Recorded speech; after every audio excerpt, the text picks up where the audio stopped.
Today, your heart and your mind come back into alignment, clearing old karmic patterns. Let's see what today brings. Today's going to be a fantastic day. I don't know how you're feeling, but I woke up feeling this weird sense of grief that has been there almost like since I was born. And it feels like I want to release it today. So I'm excited about seeing who shows up and what happens today. Come on in, welcome. And can you give me a bunch of likes? And if you hit that little button, send it off to a few friends. I'd really appreciate it. Let's get this party started here. Welcome, welcome, and put down some sentiments of how you're feeling. Do you guys feel like me? Like I had this weird emotion, kind of like an old feeling of grief that I got up and I had no way to explain. Looking forward to seeing how this all shakes out today. Okay, one quick second. Now we're gonna bring up our guest, Raw Reality. Here we go.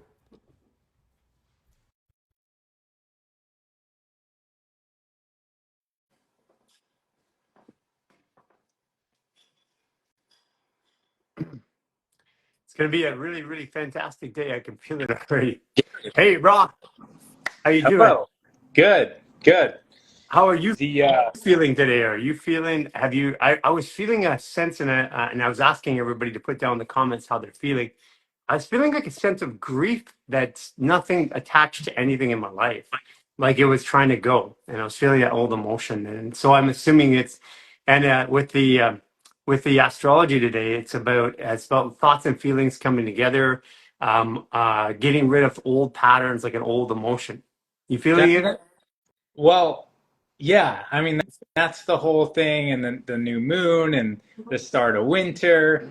Uh, Definitely a little bit of letting go, and also just like I haven't been motivated, so finding the motivation is been difficult. Hmm. Uh, Actually, let me rephrase that. I haven't been motivated to what I normally am motivated for. So Right. it's weird. It's like I can do certain things that I normally don't think is a priority, but the things that I used to think is a priority, it's really difficult for me to get into the groove and into the flow with that. That makes a lot of sense because we are completely rewiring who we are as people and what our old story is. So our old story is completely gone. So I feel like it's kind of like feels like a bit of grief from my old story. Hmm. Yeah. As a matter of Well, fact, I was thinking about my daughter and I was thinking about her and I was feeling I was feeling a moment of, letting her down in the past. And she's got her wedding social coming up this weekend in Winnipeg, Manitoba. And I was getting some stuff ready for her, and I don't know why, but this came up as a very distinct feeling. And in my past, like if I look at it, I have a reason to feel that way, but I've gone past that feeling. So for it to come up again, it was like the thought allowed the feeling to come up, I believe. I suppose these things just keep recycling with all aspects of our life, right? For me, it's been imposter syndrome is coming up, which I normally haven't felt in the last few years. So it's kind of mirroring what you said. I've been just not feeling like an imposter with anything for the last 4 or 5 years, but in the last few weeks, it's been coming up, and it's been starting in the head, like you said, and then just getting into like, man, do I really feel this way? Is this the reason why I'm not wanting to move forward in these directions? So that's coming up for me. But it is the start of winter, right? So we are going into more and more light every single day. Yeah. And I mean, that's what all of these holidays are about. I mean, it's not even, Christians celebrate Christmas, but if you look at all of the holidays, it's all about a celebration of light overtaking Right. darkness during this time of year. Yeah, I was talking to Chris yesterday. We did Astro Monday yesterday on Tuesday, and basically said it's by today. It kind of feels like things come together, and that's why I would imagine the emotions coming out. And he says Thursday, Friday, you're gonna feel kind of like everything's good. It's like New Year's, like you're gonna feel all this New Year's stuff coming into it. And he says by Monday, everybody's gonna feel like they know what to do. They're marching that direction. But some people who haven't been working on themselves are going to feel like they're marching in that direction, but they're carrying a few extra bags with them. That's exactly how I feel. Because I was like, like I kind of feel like I'm still in the like still gaining momentum out of the low Yeah. that the winter solstice brings out because it's dark, you know, at 3, 4, or 5 o'clock, depending on where you are, and then in the northern hemisphere. Right, it's still dark right now where you are, and it Yeah, yeah. doesn't. Yeah, and it's hard to get up in the morning because it's dark. If you're used to waking up with the sunrise, and I was like, all right, it's time to go. It's time to. It's getting more and more light. Why am I not feeling that revving of the engine? But it feels like it's taken a little bit more time than just happening on December 22nd, 3rd, 4th, or 5th. Let's see what happens tomorrow. I mean, I have a feeling like after talking to Chris yesterday, I have a feeling that after today ends, that feeling is going to change. So I'm really curious because I got a pin in it now. Like there's no reason for me to feel like you said. There's no reason for me to feel this way. And I don't necessarily feel it's the Christmas or even the darkness because I felt great yesterday. I think it's just the final bit of emotions coming out. Mm-hmm.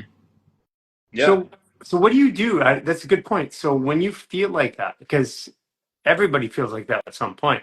So when you feel like that, what's your go-to? How do you work your way through that? I mean, like everything, I usually like go to a window, and because it's hard to feel like this being outside, you know. So I'm usually when I'm feeling this, I'm like inside, and I go to a window and I look outside and I see if the sun's out, and if it is, I go out in the sun, and if it isn't, I'm trying to calculate. Okay, it's cloudy now. What, you know, maybe I can do some work for 2 hours, and then it's going to not be cloudy in 2 hours. It's like always about the sun for me, Right. like always. And like I said, walking through nature or being outside, it's very difficult to be in your head like that when you're walking at the beach or in the forest, because the trees, the ground, the air, they don't know your problems. I got an idea. I'm just gonna walk outside. Yeah. Wow. It smells different out there too, right? Yeah. I mean, cheapers. It is so beautiful out here. And it's been exactly the weather to be out here. Losing internet. But for those of you guys who want to know what this looks That like. Is looks it better now? amazing. Yeah, right now it is. Yeah. Yeah. I mean, Should have done my that spot right there, yeah, that spot doesn't know civilization. Yeah. Actually I feel really good. So me to get the tripod? Yeah, Stay out here? yeah, grab it for a minute. I'll stay out here. I mean, it's cold as a truck, but yeah. But I think I'm gonna stay out here for a bit. I mean, this really, I feel good out here. Look at this. And for those of you guys who want to know what Lions Bay looks like,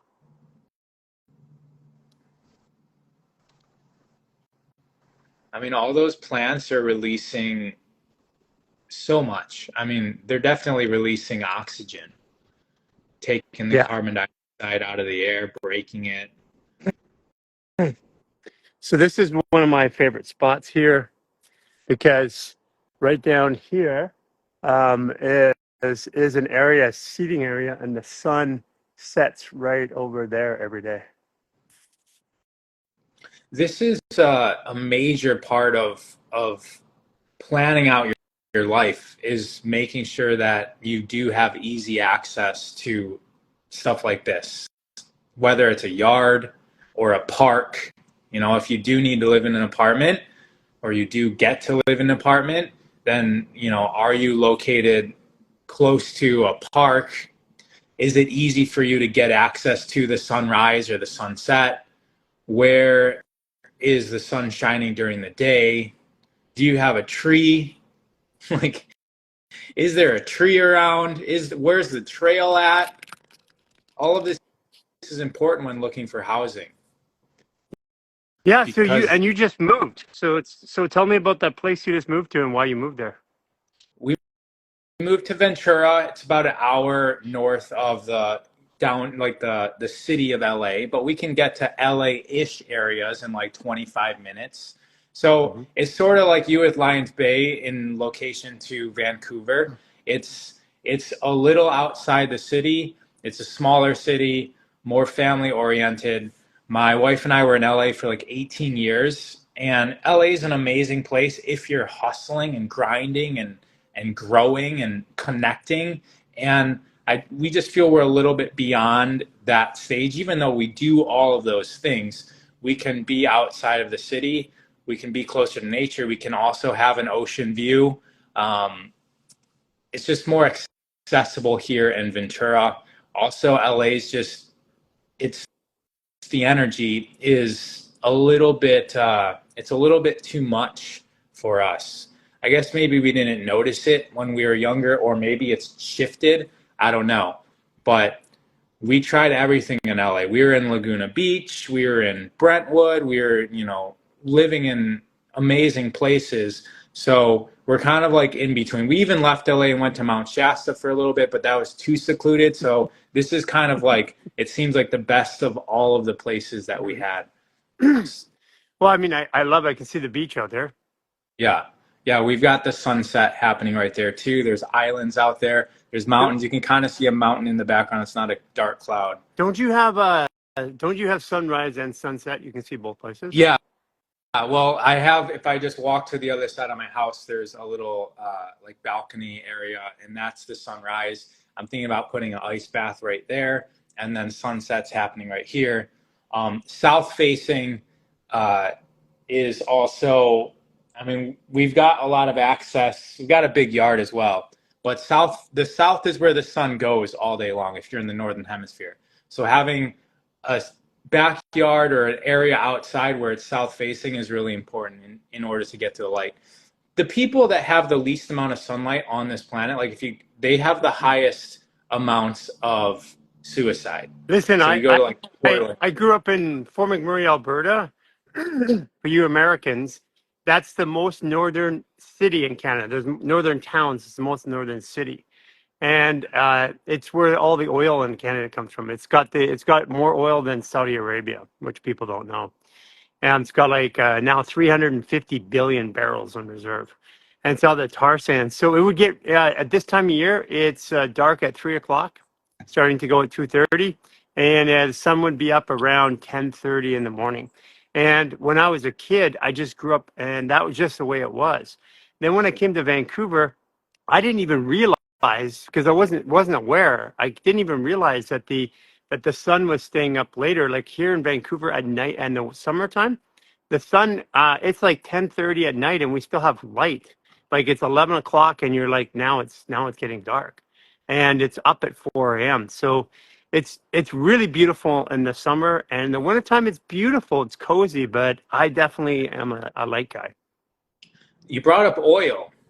This is like oil is essentially stored sunlight, and oil and coal allowed human beings to expand. Coal. It was first coal, which is Right. like trees that were stacked up. All right, so are you going to the oils not from dinosaur remains? Yeah, Yeah. because it's not. So the yeah, we want to talk about like the weird stuff, but enlighten me on the alternative perspective of where oil is coming from. Well, first of all, oil is abundant, not rare. And we've been taught that it's rare, and it's been controlled by a number of people. Even if you have oil, you have to sell it, and selling it constricts it. So there's not a lot of exploration unless you already have a place to sell it, and it's everywhere. So oil, I personally believe oil was from plant matter, and we've had different versions of the planet Earth. I mean, right here we have the islands, and we have a San Juan Island here. This is a temporal rainforest, and they show artifacts coming from Central America up here, and they say that when the Earth flipped, and the peaks like Everest, they have seashells on the top, and they found evidence of mountain in the bottom of the Mariana Trench. So at some point it went like this. And And when palm that happened, trees in yeah, Antarctica. all the plants got folded in, and they created a matter or a substance called oil. That's what I believe. Yeah. So, but that's in alignment with what I was Okay. saying, because that in the plants are the light, right? Yeah. So the light is what the plants are storing, along with carbon from the air, from carbon dioxide, and hydrogen and oxygen from H2O, from water. But plants are basically made up of cellulose, Yeah. which is carbon, hydrogen, oxygen, and a lot of light is facilitating all of that through photosynthesis. So all the plants are holding the light, and when they turn to coal and oil over degrading and then basically being stored under pressure, when we extract it, we're basically using stored sunlight. And so if you think about what makes us human, what makes us be able to operate, it's always about the light. So the light was facilitating plant matter, facilitating food. So whether it's we're eating plants or we're eating the animals that ate the plants, it's all about capturing the sunlight. And what coal and oil did was allow us to tap into the Right. reserves, like the Earth's reserves of sunlight. But so that's like the traditional standpoint of what oil and coal is in it, and it's limited, right? And that's like OPEC and all that. They determine the price and the story that goes out into the media, how much is left, and the global warming story. But I've heard or seen some things like, if you think about the earth as being living, that there's the minerals, like the metals in the earth, there's the waters in the earth, and there's things like oil, the fluid in not really fluid, but the energy, it's fluid like of the earth, and that all is just like the blood and the lymph Yeah. and the nerves of That's us. so. That's actually so. You know my background. I'm a cryptologist. I'm a puzzle guy. So when I was trying to think of fascia in a new way, I needed a cipher. I needed a way to look at it because the information we have is too confusing. The puzzle's too big. There's too many inputs. So I said, okay, if our cell is like it is in the universe, and there's more space in our cell, and we have so if then we're just a fractal of that. So we have to be somewhere between the cell and the universe. We have to be the same. Right. So then I started looking for the similarities, and I go to planet Earth. Like a leaf of a tree is like our brain. The placenta of a baby from the baby is like a tree. You've got all these things. You've got walnuts are like brains. You've got all these different things that look the same. So here's the analogy that I drew because I was trying to think of it. Okay, the Earth has a torus, a field that goes like this.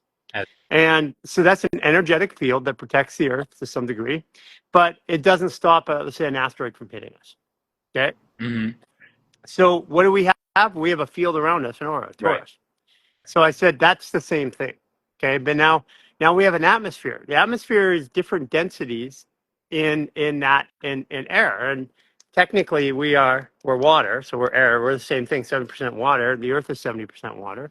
So we have the same density. So the aura comes down into here, and there's different densities from here all the way down.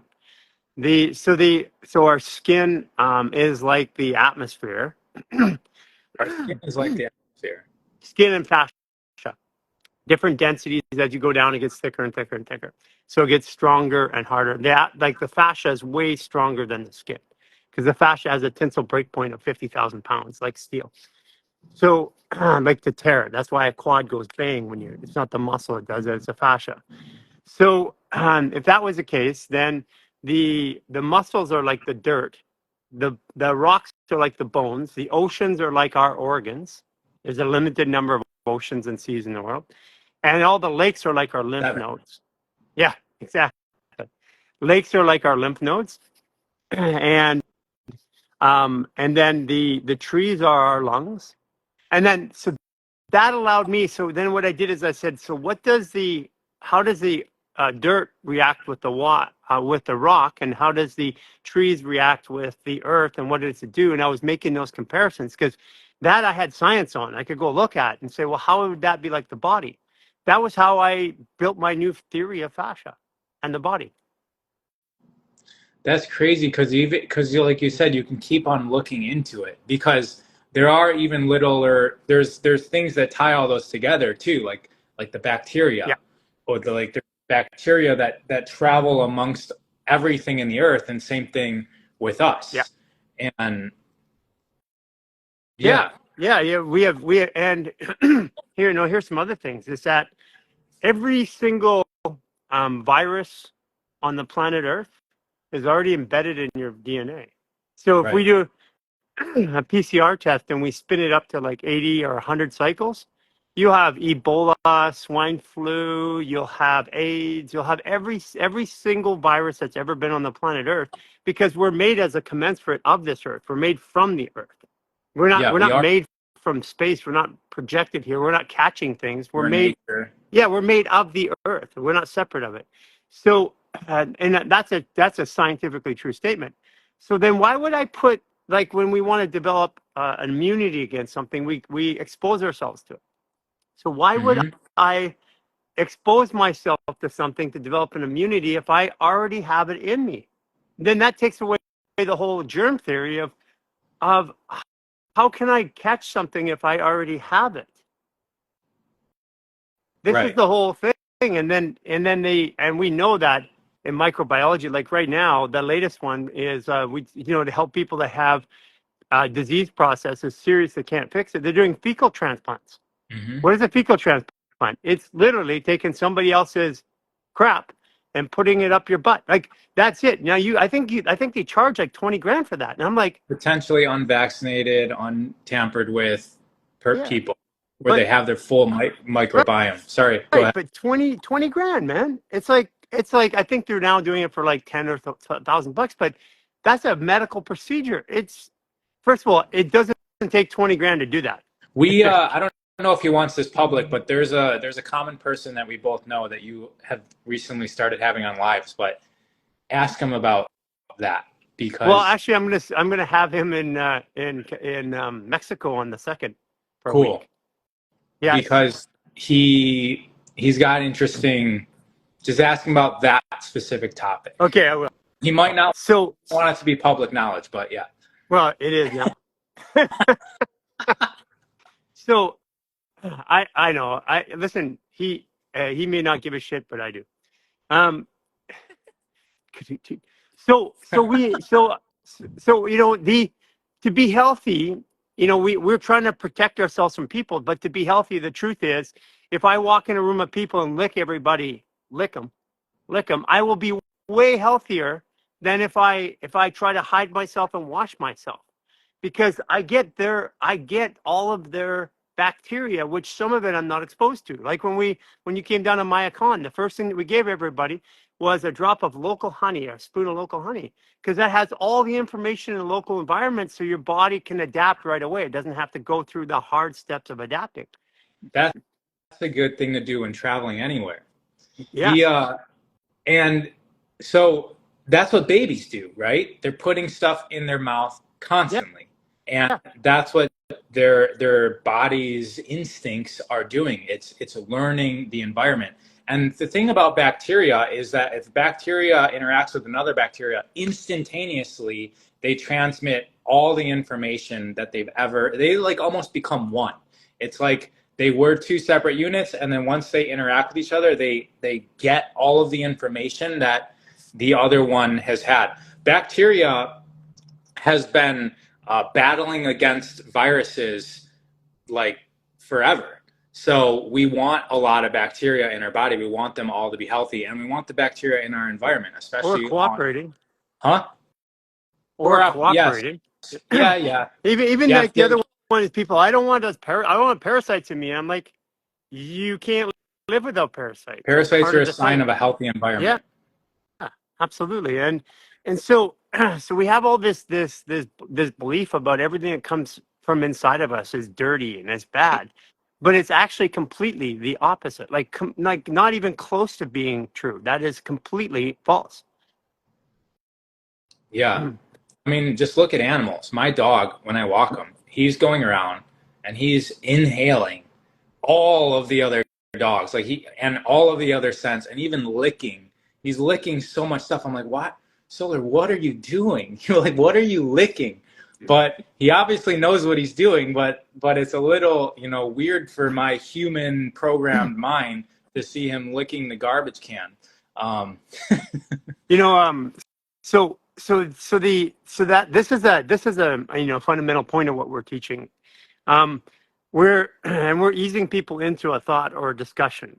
And that thought of discussion is, what if the things that you were taught that were wrong for you are right for you?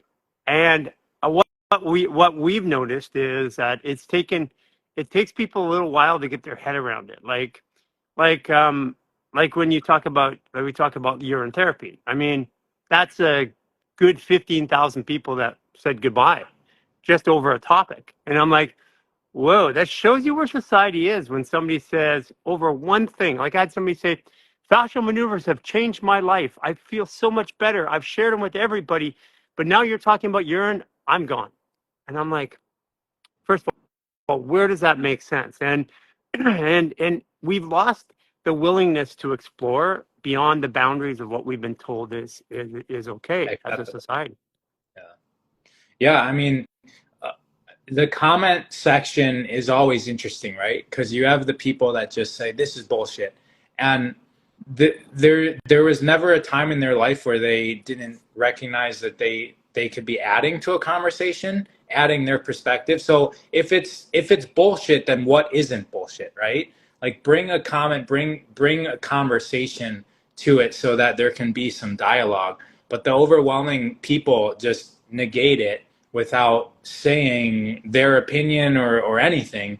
And then there's the people that do bring their opinions, and that's appreciated because you get a little bit of their perspective, even if it's different. But that's what social media is that we share perspective, and then there's comments for everybody else to share their perspectives. But just coming on and hating and trying to take away from everybody else without offering anything is sort of like showing up to a party without bringing anything and just taking everything and then talking shit about the host as you're walking out the door. It's like, what are you doing? Yeah, well, it was the couple that got me were like, it's changed my life and I'm a better person. Now you're talking about this, I'm going to go away. It's like, just, you think about that. It saved me and I'm going to now die because I don't like what you talked about. It's an inability to hold more than one perspective in your consciousness at the same time. And it's cueing them or triggering them to run the other way, and that's their defense mechanism when things get tough mentally for them. Well, So here's a talking about cueing and triggering. You just got something on me. So a lot of talk about narcissists lately. oh yeah. Yeah. What do you say when someone About says, you being a narcissist? "Oh, I am a narcissist"? Come on. I mean, we human beings are narcissists. That's Yeah, actually the damn truth of it. right. That's the whole human. That's the human condition. I mean, we But should notice our beauty, right? That's the yeah, narcissist flower. So what was your yes. question? But I So what do you say when someone comes up to you and says that person is a narcissist? I was married to a narcissist. I'm narcissist, and it's that's like you said, it is the new sexy hot thing to call people, and there's whole entire Instagram accounts like how to know that you're dating a narcissist, and there's all these memes, and it fits into a nice little box for people to say, oh yeah, me too. And it's comforting for a lot of people to label somebody else as a narcissist. But I mean, I studied psychology in university, and one of the long, and they make you do these 10-page research papers, which back then was a 10 pages was a huge deal. But one of them I did on narcissism because I was wondering, like, if I was a narcissist, and like you said, like the narcissistic personality disorder is what it's called, right? So my paper was you're awesome. It's like, I wondered if I was a narcissist, so I did a research paper on it on yeah, myself. Okay, go and on it's for that. and it's all about like somebody loves themselves is essentially the root of it. And it's when they start like using that love for themselves to manipulate others to get more for themselves. But that doesn't necessarily mean that you shouldn't love yourself, that you shouldn't be narcissistic. It just means that you shouldn't be an asshole, and you should learn to be kind and respect others at the same level that you respect yourself. However, with that said, a lot of us go through different processes. Some of us have to process loving ourselves before we know how to have that same sort of camaraderie and collaboration with somebody else. And some of us need to learn through loving other people. And then through that love, we can then learn how to love ourselves. And the thing is that people are going through this at different phases of their life, and they do match up. And they say like, oh, the person that's loving themselves more is a narcissist and is using this other person that's loving them as well. But the thing is, they need each other. And you seeked each other out, and you were attracted for a reason. And to then just blame somebody else for your problems is like, no, you're refusing to look at the situation, which is you chose this for you. You probably don't only love your partner as much as that. You probably give everything to your coworkers too, and your boss to your detriment. But this is all just the process that we are all going through, and we're on different sides of this. And then it's just a constant cycle. We're constantly cycling through this. And then as a species as well, like the United States is currently in the loving itself mode and going through that progression. Yeah. Cynthia, I think it was. Hi, Cynthia. Hi, sweetie. Love you. Made your debut. Hello. Yeah, it's actually, I think I might have to go. Beautiful out here. Yeah, But it's it's starting to. just starting to get rain. rain. And can you see it? It's the air. Yeah, the moisture in the air. We just got just like, to put it in perspective, for Americans, I think it's about 20 degrees out here, maybe. 20 Like that. Yeah. Fahrenheit. So below freezing. Or you're 20 degrees Celsius. Sorry. No. Sorry. Not 20. I mean, it's about 38. Sorry. Okay. 38. Yeah. Which is cold. Yeah. Cold on Yeah. And I'm having a good time out here, but all of a sudden I'm talking to you and I'm starting to see my breath come up, which wasn't happening before. We live on the mountain. Mhm. And so it's like so something just came in here. Somebody said, "Hello, beautiful Cynthia." So this is a really good point about the whole narcissistic. She's in her 90s. This is the whole thing about narcissistic. The idea. Like, who was I talking to the other day that said this? It says that narcissism typically was saved for people like Hitler, Oh, it was or Jason. Stalin. Jason. So you have Hitler, you have Stalin, you have people like that, and we had a term to say narcissist was this type of person right now. Yeah. But all of a sudden, now everybody is a narcissist. You're a narcissist. You're a narcissist. You're a It was narcissist. actually Christopher Witecki that said it. They were Yeah. having a conversation about it, a deep conversation. Yeah, that's actually what it was. It was an Astro Monday yesterday. That's what it was. Yeah. I think it was last week. We were talking about it, and then all of a sudden it's the trendy thing to call everybody. It's a narcissist. And you said it's funny. It's in the Me Too world. Then we just got out of that. The Me Too, the Me Too movement was. I mean, it's been going on for a long time, but it articulated. We had one of the Me Tooers, Kelly Tennant, which she wonderful girl. She is she was a sportscaster for the Dodgers and stuff like that. She was like news. And she got caught up in that with Walton, the coach of the Lakers. She was one of our influencers. Was going through that moment, coming out time, and just everything around her got caught up in that, including us. She came after us. She came after everybody at the same time because they're getting all those emotions out. And I see this happening all the time to people. I mean, and that's on us too, right? It's to give them the space to do that, to expel everything out of them, and then also not let that impact our own view and perspective and mission of ourselves. Yeah, that was a tough one because what happened at the time was a bunch of the Me Too podcasters, at that time they pulled our podcast that we had done with them, and And it was just like this little infighting of young Me Too podcasters at the same time. And it was such a bizarre time. But that was also when, at the same time that the FDA was coming in, the banks are starting to shut us down in the United States, and it all happened at the same time. But those are that, and we say giving people the space. That's what we did. But it was a perfect precondition, because if I hadn't done that, I wouldn't have come here. And if I wouldn't have come here, the fascial maneuvers wouldn't exist. Yeah, I was I did a yoga class yesterday, and I was in the shower. It was hot yoga, and I was in the shower after, and there was a little sign. There was a little sign right in front of me that says, like, trust that the universe, everything that's happening in the universe is for you, right? And Yeah.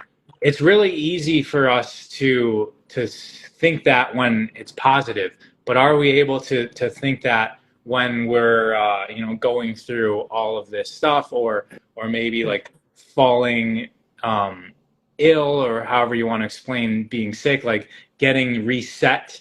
How can we change our story about the situation? And then it gets even more dynamic when other people are involved. Yeah, I mean, a lot of our, like if you look, wow, all of a sudden it's bright. It started raining. I was okay with the cold, but the rain gives us a couple extra special challenges that I wasn't ready for. The cold is so good for us. I mean, we're made to deal with the cold. That goes on that, actually. Yeah, because actually, cold is no problem. Cold is no problem at all. As a matter of fact, that's one thing that I'll tell you. The first thing that happened, like when we were on the wow. Can you? I don't know what happened here. Is there a way you can focus on yourself? I don't know if we can focus on here. Oh, that did something. wow. Okay, I did. I touched it. Yeah. So what happened for us when we were on the 44-day fast? So I noticed some behavior in my body that I wasn't aware of and before, like it. And this talking about, staying, like having that belief that everything's for your good.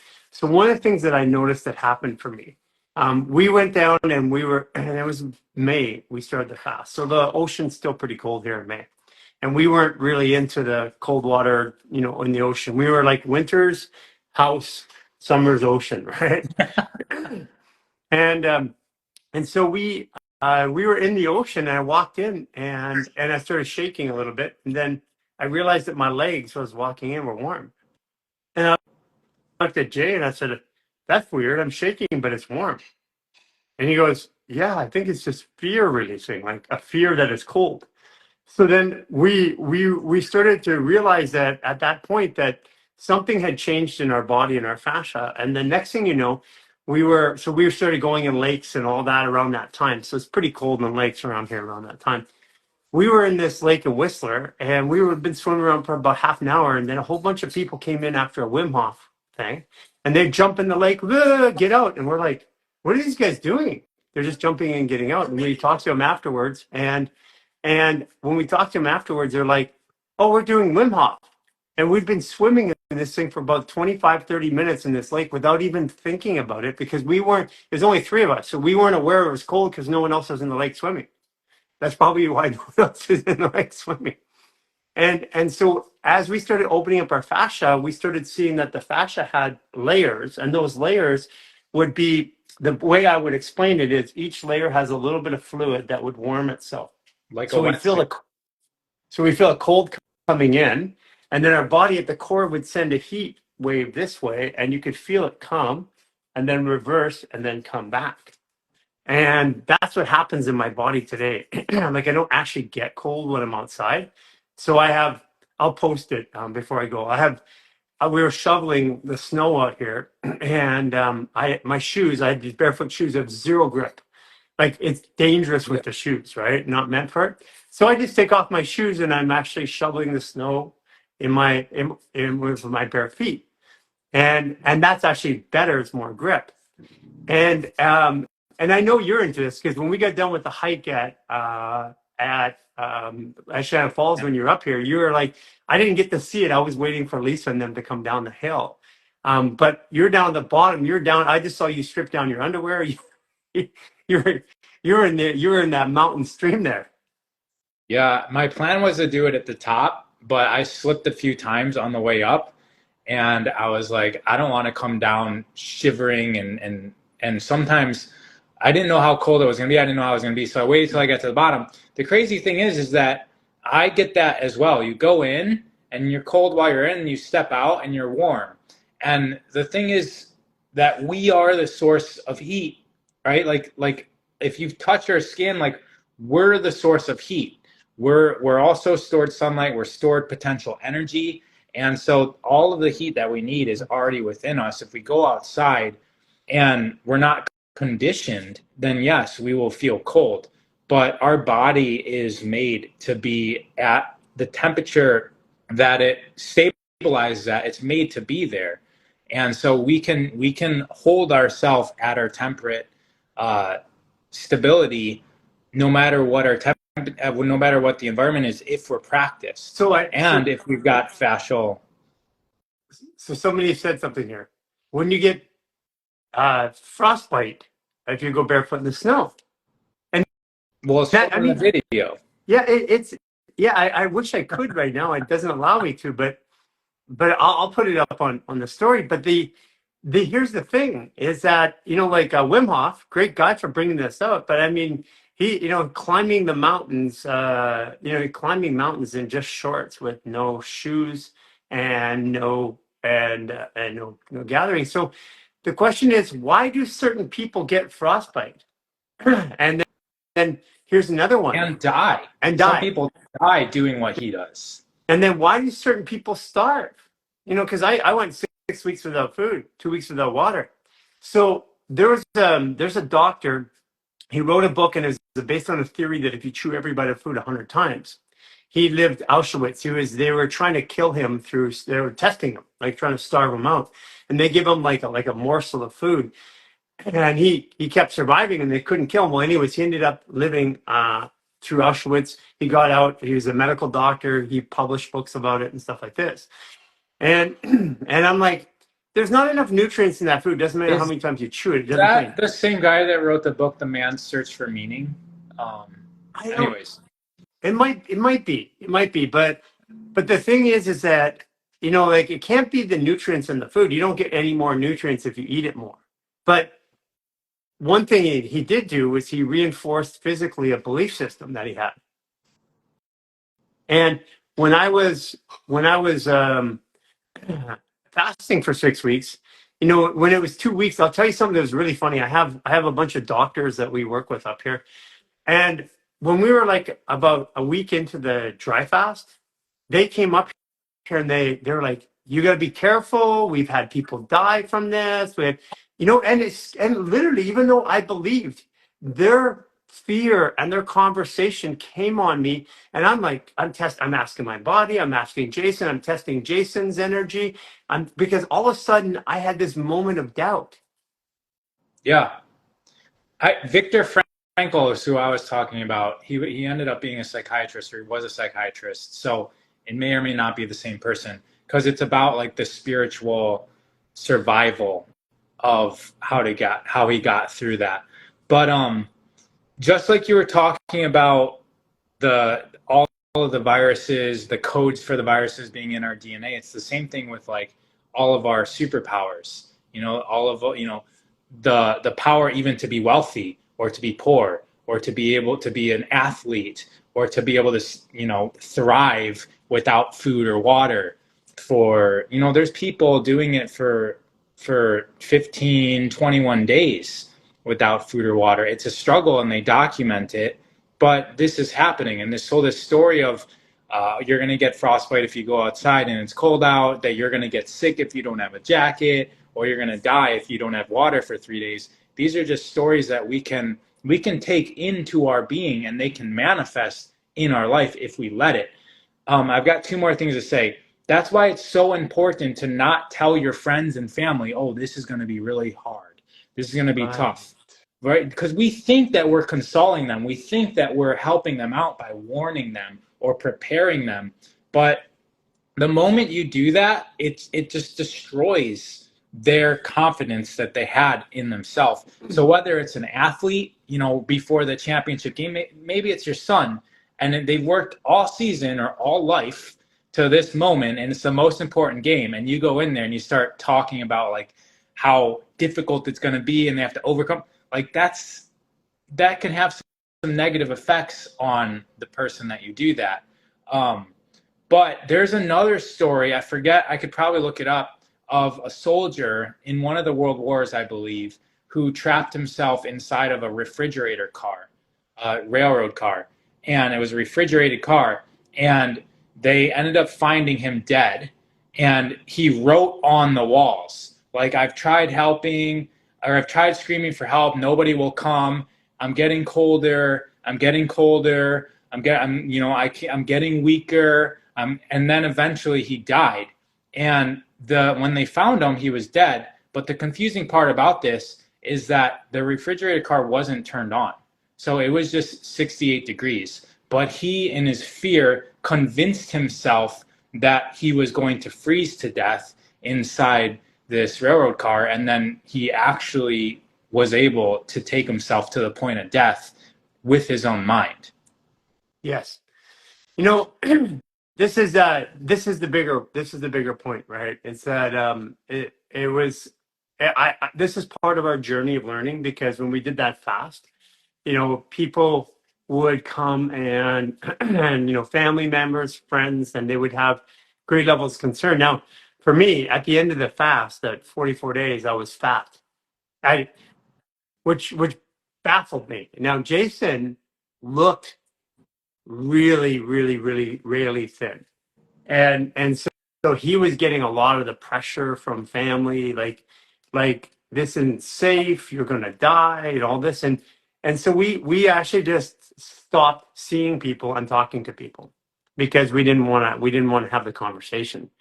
And and we got up every day and we talked to each other, and there's a few people that are around us that very few that would actually support it, but by far the majority of people would not support us fasting for 44 days. Like about a month into the fast, people were like questioning us, and at that time, we had brain mechanics from Calgary bring in a bunch of scientific equipment, literally turned a whole basement into a lab.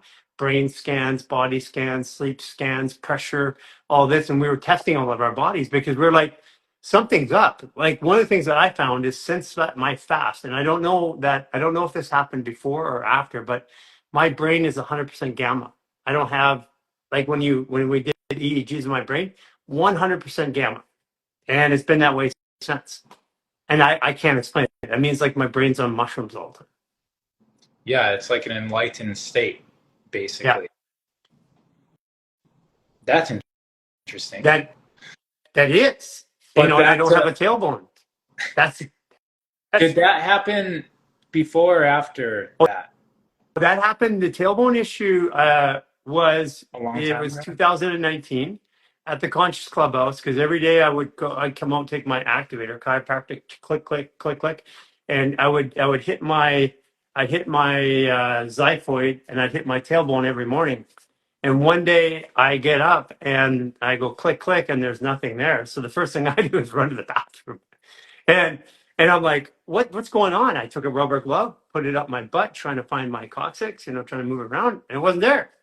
And then I'm like, wow, I feel this itchiness, this itchiness right in the crack, and I can't figure that out. So I go right into the clinic, and I get my chiropractor, hey, who adjusts me every day for years, and I said, can you check? Something's up. And he checks. There's no tailbone. He does a rectal anal exam to see no tailbone. So I went and got imagery. No tailbone. I know the day it happened. I mean, it's a story that I'll tell, but not here. It needs a little bit of a pretext or a conversation. But it was after a realization. It was when the very first maneuver was anti-gravity. So I was in the shower, and I was down in the shower, and I was doing anti-gravity in the squat, and I had this visceral memory. It was like just like yesterday, and I can't explain it. There's a memory of being a monkey. That's all I can say. And it was as real as remembering that what I ate before I went in the shower. And I can't explain it. I have no way. I wasn't on drugs or anything. It was right after work, and I was in the shower, I was holding down, and then it was the next day that I didn't have one. That's the short story.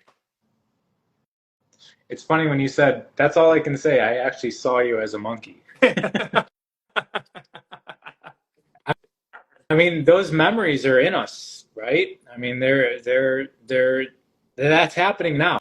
If you were a monkey, it's happening now because time doesn't really exist linearly the way that we perceive it. So we should have an ability to connect. But back to your gamma wave, that's like ultimate brainwave. That's like you're supercharged. Your brain is basically operating at full capacity. It's like powder. That movie Powder back in the, I don't know, the 90s, Yeah, where you I had remember 100% Powder. control of your brain. That's, I mean, a lot of the magic is behind the walls that are put into society so that we don't go beyond them. Fasting is taught to us to be very, very dangerous. I mean, we're supposed to eat every 3 hours is the current kind of program. And so you don't eat for a day, you're crazy. You convince yourself you're starving. We can see that. I'm pulling up something. Oh, here it is.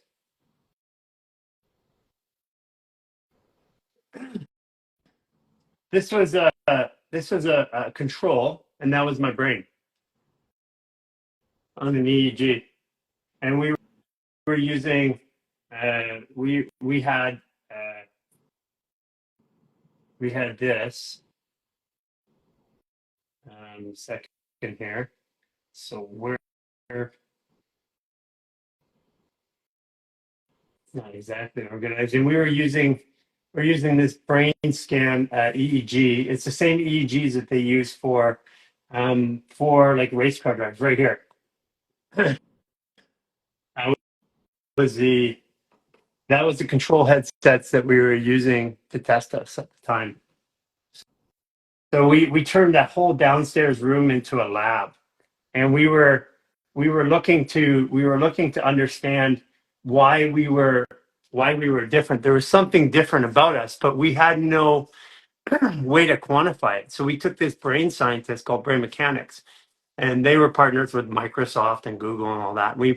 They lived with us. They came in and lived with us for 6 weeks, because you can't go into a studio or a scientific lab and then get tested, because you don't see it, and you can't see it every single day over time. You can have anomalies. So we went and we tested our bodies, and we found that our brains, like Jason and Cynthia, he said they're like Tibetan monks, very balanced in their brainwaves. And then he looked at mine. He goes, "I've never seen this before. You're just like, you're all gamma. There's nothing else there." That's your identity too. So if there was a fork to go one way or another, that would be where you would go to. Interesting. I mean,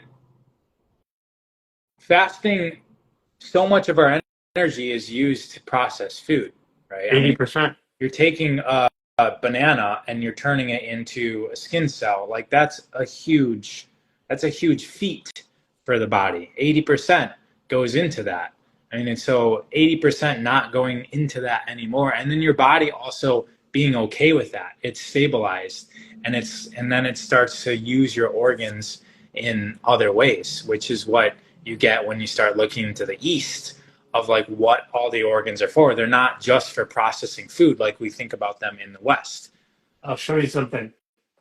So we have a greater momentum right here, and can you see that? Yeah, you can. Okay, so this looks like this well-formed organ, right? It looks like an organ. It looks like something that should be there, and what that does is it goes over top of this. So what happens is all the nutrients go into the small intestine, And then the blood cells in the greater omentum, basically it's a bunch of tissue with like, it looks like a river going into an ocean with like a bunch of forks, or like a branch of a tree, like a leaf going in. And very much like a leaf. I guess it would look like a leaf coming back to the trunk. But when you look on an autopsy or you do a cadaver, it doesn't look like that. Yeah, it looks kind of looks like this. Or actually, I'll draw it like this. And this is what got me. It looks more like it goes like this, and it goes like this, and it has this shape, and it goes around like this, and it looks like a scab. It doesn't look like an organ. And this is where I started saying, when things look differently than we say that they do, especially in the human body, like you have two adrenal glands. One of them is phallic shaped and one of them is moon shaped. So what if they did something different? Right. I mean, we're not taught that. I mean, science doesn't even begin to. They show them in anatomy books being the same, but actually, if you go down and you look in the actual shape of them from a cadaver, one is pointed and one is round. Now they're starting to show like that. So that means if something looks different, it probably has a slightly different function. That's a fair statement. Also, like here's one. Things that look alike tend to do alike. Like, look at this guy right here. That's your brain. What does that look like? Looks like your brain. Mm-hmm. Yeah. Right. And as a matter of fact, when the fetus is developing, these two things right here are in the development of a fetus. In the development of a fetus here, this here, and this here. If you look at it, this is what it looks like when a fetus is up to about 7 weeks. You would see a bunch of plasma around like this, and you see these two nerve clusters, and they're connected. One of them becomes the brain, and one of them becomes the intestines. Yeah. There is a brain in the intestines. It is our brain. Yeah. Yeah, And then it's in not between is the separate heart. from it. That's why, since we don't have pain here, there's no pain receptors in the brain. We can't have a headache or a brain ache. So it's not the brain that has the pain. That's like these chronic headaches. It's something around it. It's the matter around the brain. It's the fascial coating. It's the dura mater and the fascia that has the pain. And the brain just tells us that there's something going on down here. So this is the notification, but the problem is in here, and this is the notification. In depression, when you have pressure here constantly, you perceive depression. Yeah. There's pressure going in to press in. Yeah. Depression. Yeah. So everybody who has depression that I've observed in my career of tens of thousands of people touching them, every single person that has depression has a lot of pressure on the small intestine. And when we move the visceral fascial pressure, that's why the lower reset works so well on depression. Which then allows for expansion, which Yeah. is the opposite of depression. Yeah, absolutely. And that's what this whole like the when you're breathing in a pressurized the maneuvers put you into kind of like a tight situation, and then you're expanding within that, which then when you come back to homeostasis or just standing regular position, you have more space within your body. Yeah. Like we breathe like here, and our body's used to it. But if I go like this and wrap myself, now the body's trying to breathe, but it's used to this pattern. But when I wrap and breathe, it has to use new tissue to breathe. So it has to expand in an area that's not normal. That expansion in the wrapping causes, instead of just expanding like this, it causes this expansion. So it goes out and like this. And then that breaks up all those layers, visceral layers of fascia. And that's what the fascial release is. It's really the breath. That's why breath is our therapist. I noticed that a lot, like after 6 months. After 6 months of doing it, I started feeling like layers, it felt like layers opening up, like throughout my organs in the backside of my body, like my kidneys, So why do you think it took? Because this is a good thing. Because I remember you just did it on there. I feel better, and I think I'm going to continue this because you like to do that. I mean, like growing your hair. Yeah. Well, I'm gonna go all the way. So why do you think it took you 6 months to really feel that feeling? Some people feel it right away, but some people it takes a while. Yeah. I mean, I definitely feel that I felt something right away, right? Like on day one, I felt something. But 6 months in, I also had a story because I heard Jason say that that things started changing. So I probably created that story in my head that something's going to start happening 6 to 8 months of doing this consistently. But I also spent my entire life guarding this area of my body, playing full contact sports. So I built a tight cage around myself, and it wasn't releasing, or I think I didn't even know how to move my. For me, it feels like I'm getting access to areas of movement in my body that I've never moved before, and now I'm able to like consciously, like it's like wow, I'm moving. I can feel space in this area, like deep in my core and my torso, that I've never felt move before, and now I'm like able to like consciously feel it and move it. Yeah, it is. It's super, super cool. You know, we could go on forever, as always. Right. I mean, literally, that's what no, my favorite thing is. My favorite part of my week is actually talking to you, because it just keeps That's going. I mean, crazy, Gary. yeah, and I like it so much. And for all of you guys who are tuning in right now, we're traveling tomorrow back to Cancun. So Roth is your host, and it's going to be interesting because we got Claire Crawley coming up. She's the bachelorette number 16, and you get to ask your own questions. You met her in Joshua Tree. Yeah. I'm not sure. Lisa reached out to me and said Claire wasn't going to make it, but I'll be Okay, here. okay. I'm not sure. Oh, I'm not she sure. has. Oh, I know. She's got a baby coming up. Yeah. Okay. Yeah. So anyways, Roth, thank you so much for hosting tomorrow in advance. Hmm. Everybody coming on, this is your chance to get down and ask Ross some deep questions. Yeah. I love the questions. So it's just going to be rattling out conversation based on the questions, and we just make a symphony of conversation. So I'll see you guys all tomorrow. Gary, take care. I'll see you. I'll see you. Well, I'll see you online soon. And again, think about it, Mexico, right? Yep. Peace out. Okay, peace out. Take care. Wow, I love those conversations. Man, it's just like I can keep going forever and ever and ever and ever. Okay, let's talk a little bit. Let's say a little bit of survival moss. You guys, survival moss. Thank you for dropping off another sample. Hello. Hello. Tell everybody your name Hi, Gary. and your company. I'm They're getting Daniel. used to you. So. Yeah. My name is Daniel. I'll start with the birthday, September 8, 1982, Virgo. With Survival Moss, for those of you that don't know. But yeah, it's a pleasure to be here. I can't see you yet. I'm still seeing black, no visual. Oh, sometimes that happens. You know, and I don't know what it is. So yeah, so we'll just pretend you're seeing me. I'm smiling. You're always smiling, so that's easy. So, Yeah. so Daniel, first of all, I got the samples with the fascial sweet and the survival moss with the cinnamon, and Yeah. it's really good. But I gotta say, I do like the flavor of the maple syrup, and Yeah. but here's what I was thinking: vanilla bean extract. That'd be an interesting one because we do add vanilla. Yeah, So, vanilla bean extract or maple extract, organic maple extract, because I like the flavor of it. But I do like what fascial sweet does, because fascial yeah. sweet actually regulates the blood sugar. Yeah.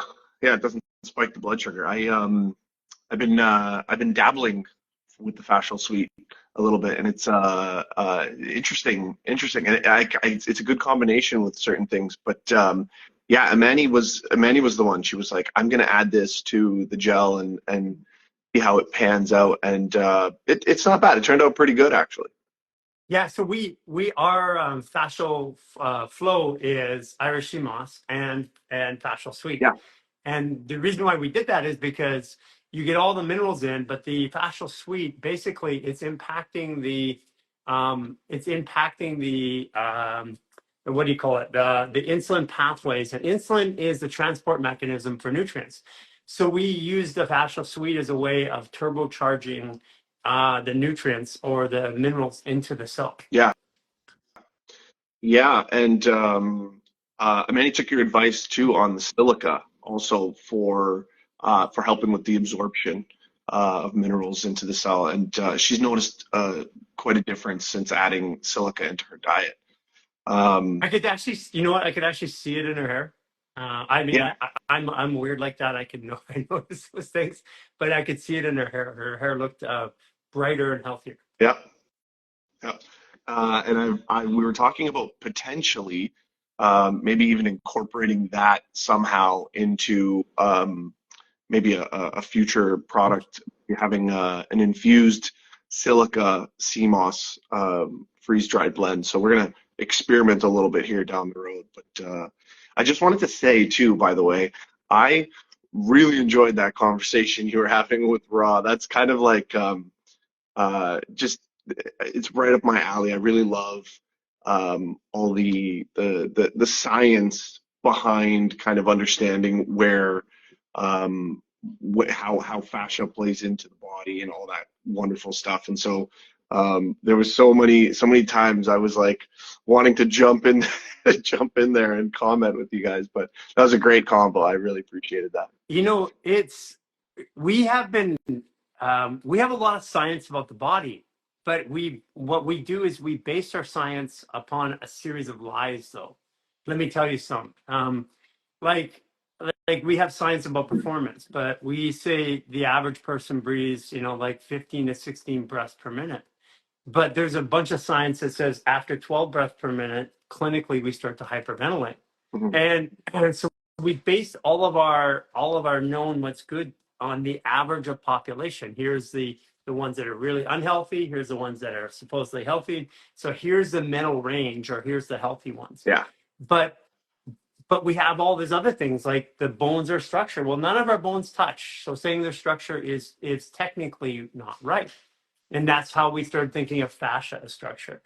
And we couldn't explain things like how do you move when you step on a piece of glass? I mean, it's a really simple concept, but if I'm stepping on a piece of glass, the signal doesn't even get to I'm moving before my brain even knows there's a signal, and it's not a ganglion reflex. So we can prove that right away. Yeah.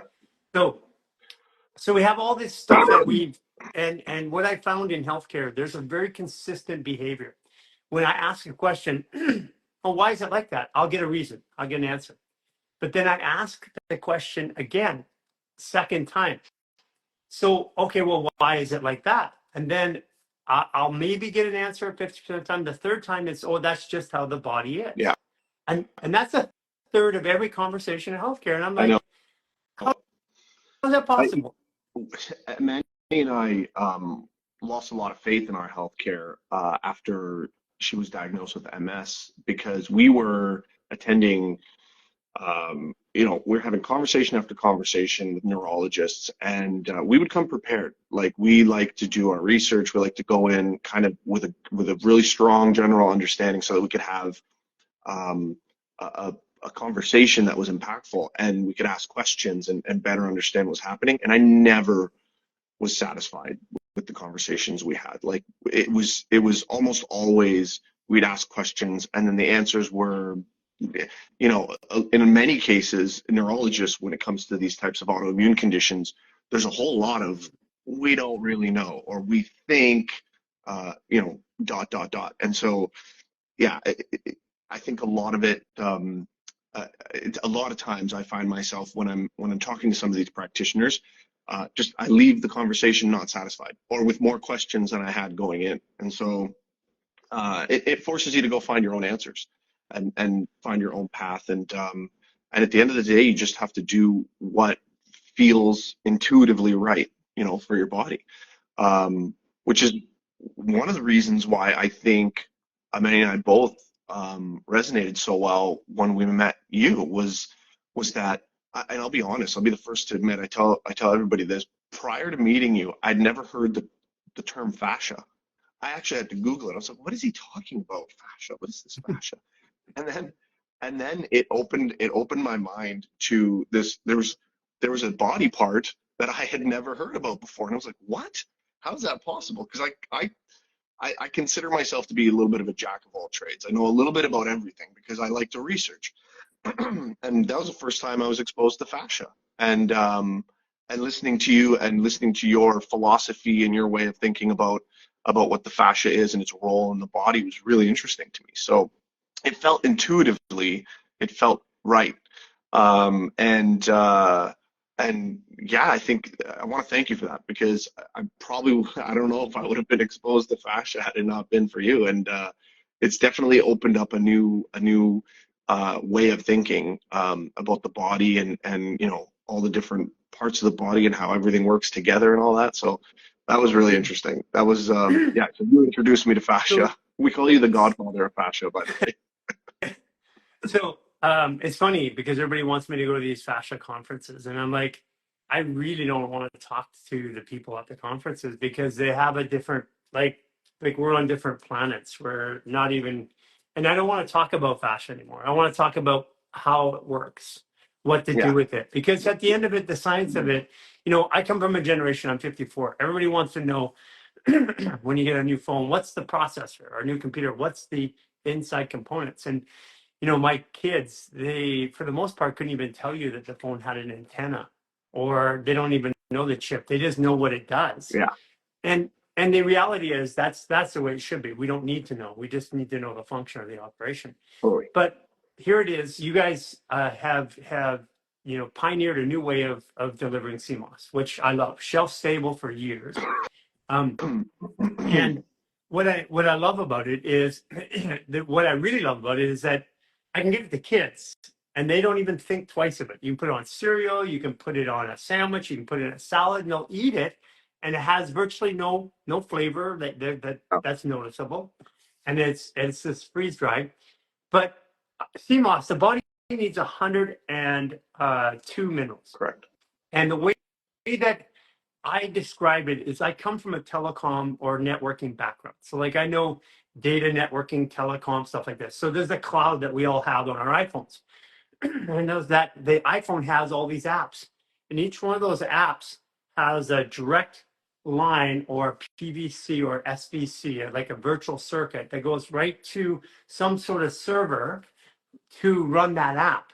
So it has a connection. So my phone has all these connections through the cloud to different areas to get information, to store photos and stuff like that. And what I describe it is that if one of those connections isn't there, like if I can't get my photos on my phone itself, I can go into my cloud and get them. And if I can't get them on my cloud, I can probably get them through some of my email or another folder, or I can probably get them on my social media. Now I'm still getting that same picture, but I'm not getting it. Like if I can't get it on my phone directly, I can go to my cloud and get it. If I can't get there, I can get it in other places. So I can find a photo if I lose it. Right. But that's what taking out one of the minerals in our body is like. It has to work around to go Yeah. get the end result. Hmm. And this is what Irish sea moss does. It has all of those connections that we need in order to function in the body. And most of them are actually in the fascia. Yeah. Yeah. And my background's in networking as well, by the way. So I love that analogy. And you're absolutely right. You can survive in a state of mineral deficiency, but your body has to work harder. And in doing so, there may be a trickle effect. You may create other problems that might not surface right away, but take a little while. I truly believe that mineral deficiency is one of the major causes of chronic illnesses. It's mineral deficiencies left unchecked for a really long period of time, the body having to compensate for Yeah. that. And then, you find yourself in a state where you're like, what's going on? What's causing this? What's causing that? I hate the term autoimmune because it's like this blanket statement, and it allows, in most cases, anytime you talk to a doctor about autoimmune conditions, they're basically like, we don't know what causes it. The immune system is overactive. Well, I kind of refuse to believe that. I don't think, and a lot of times they'll describe it as like there's something wrong with the immune system. I don't believe that at all. I think there's something very right with the immune system. The immune system is doing probably what it was designed to do. The problem is you can't continue in a state of deficiency forever. Eventually, you're gonna find yourself just overwhelmed. It's kind of like a Dyson vacuum, right? The Dyson vacuum sucks very well.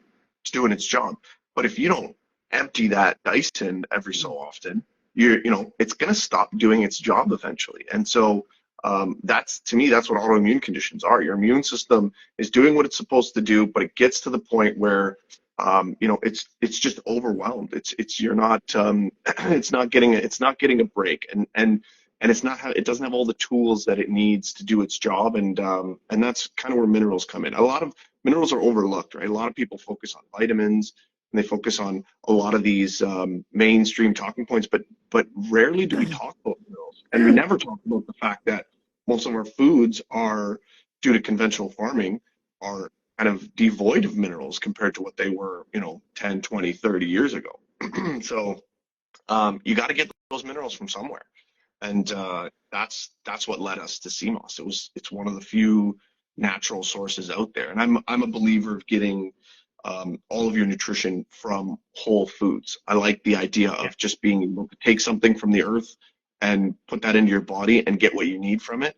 And that's kind of what led us to CMOS. It's of all the different things we looked at, that was the most mineral dense source for nutrition. And so yeah, it was only natural for us. I mean, we had already, but I don't know if you know too much about freeze drying. The process. Actually, I mean, I don't, other than, I freeze dried plants and animal products over my life to extend the life. But tell me something about freeze drying. Because I'm a nerd.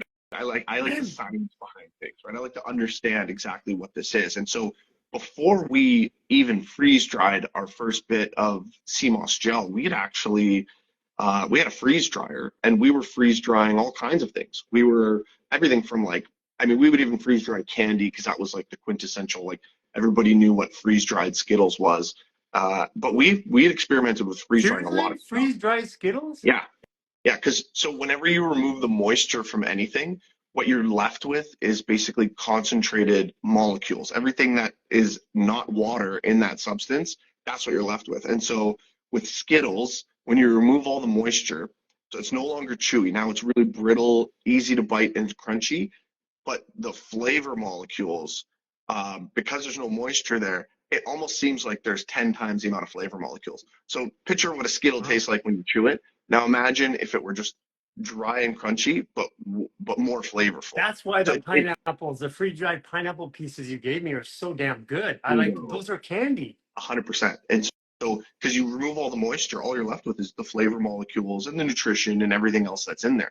Everything that's not water, right? So, but it was the process that even got me to buy a freeze dryer, because freeze drying is like, whoever comes up with this stuff. I have this conversation all the time with Maddie.